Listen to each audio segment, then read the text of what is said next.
بسم اللہ الرحمن الرحیم۔ دوستو، آج کا ہمارا عنوان ہے بے گناہ پر رحم کی برکت۔ کہتے ہیں کہ ایک بادشاہ کو ایک نہایت موذی مرض لگ گیا جس کا بیان نہ کرنا ہی بہتر ہے۔ ملک کے سبھی حکیم اکٹھے ہوئے، علاج معالجہ تجویز کیا، لیکن علاج نہ کر سکے بجز ایک ایسے شخص کے پتا کے جس میں یہ صفات پائی جائیں۔ آخر کار ایک جوان ملا جس کے پتا میں اس مرض کے علاج کی صفات تھیں۔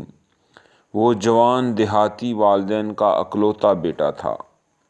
بادشاہ نے اس لڑکے کے والدین کو دربار میں طلب کیا، انہیں بے شمار مال و دولت پیش کیا اور منت و سماجت سے راضی کر لیا۔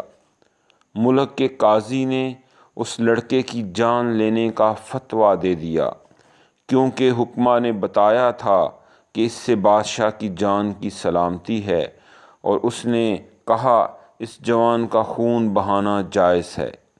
جلاد کو بلایا گیا کہ اس کا سر قلم کر لے اور جسم سے پتا لے لیا جائے۔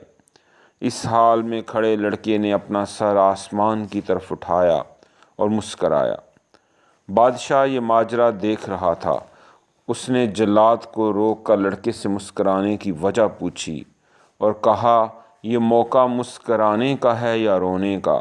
تو اس لڑکے نے کہا کہ اے بادشاہ سلامت، اولاد کا ناز ماں باپ پر ہوتا ہے۔ لوگ دعویٰ قاضی کے سامنے پیش کرتے ہیں اور انصاف بادشاہ سے چاہتے ہیں۔ اب ماں باپ نے تو دولت لے لی اور مجھے قتل کیے جانے کو پیش کر دیا۔ قاضی نے میرے قتل کا فتویٰ دے دیا اور بادشاہ سلامت اپنے مفاد میں مجھے قتل کرنا چاہتے ہیں۔ اب تو میں اللہ کے سوا کسی کی پناہ نہیں دیکھتا ہوں۔ سچ ہے کہ ایسے حالات میں سوائے اللہ تعالیٰ کے کوئی ہمدرد اور منصف نظر نہیں آتا، اسے ہی پکارنا پڑتا ہے۔ لڑکے کی یہ بات سن کر بادشاہ کے دل کی دنیا بدل گئی، اس کا دل بھر آیا اور اس کی آنکھوں میں آنسو آ گئے، اور کہنے لگا کہ ایک ایسے بے قصور انسان کا خون بہانے سے بہتر میرا مر جانا ہے۔